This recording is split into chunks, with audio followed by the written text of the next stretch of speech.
base aérienne 188 Colonel Massar, située à Djibouti, est un concentré de puissance au sein de la Corne de l'Afrique. Elle est située à un point extrêmement stratégique.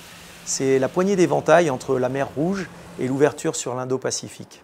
La base aérienne revêt un grand nombre de particularités. On peut citer notamment le fait que ce soit un véritable couteau suisse, avec à la fois la flotte chasse, nous sommes équipés de Mirage 2000-5, la flotte hélicoptère avec 3 Pumas, mais également un avion de transport, le CASA 235. Avec 350 aviateurs et le panel d'aéronefs dont nous disposons, nous sommes capables d'intervenir immédiatement pour prévenir une crise.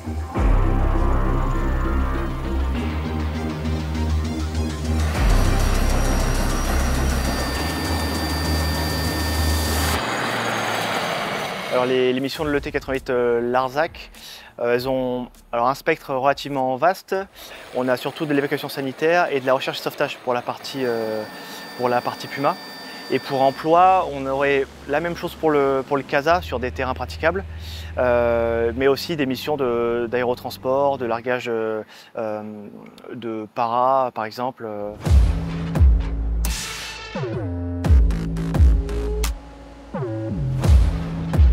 En vertu du traité de coopération qui nous lie à l'État djiboutien, notre mission principale est la protection de l'espace aérien djiboutien. Et enfin, nous offrons au général commandant les forces françaises stationnées à Djibouti une capacité d'intervention dans toute sa zone de responsabilité. Les particularités de voler ici à Djibouti, c'est premièrement les conditions climatiques, la température, comme vous pouvez le voir, il fait très chaud. Et surtout, le pays djiboutien nous offre une zone d'entraînement qui est assez vaste et qui nous permet d'évoluer du sol jusqu'au plafond sans aucune restriction, ce que ne nous permettent pas les zones d'entraînement en France. Donc ça a surtout un réel apport pour les plus jeunes quand ils viennent ici chez nous en MCD. S'agissant de la posture permanente de sûreté aérienne, la police du ciel, il s'agit ici d'une chaîne complète qui met en œuvre à la fois l'escadron de chasse en bout de chaîne, mais également la partie centre militaire de contrôle qui s'occupe de la détection, mais aussi le centre de coordination des opérations aériennes, le CCOA, qui s'occupe de la conduite de ces opérations.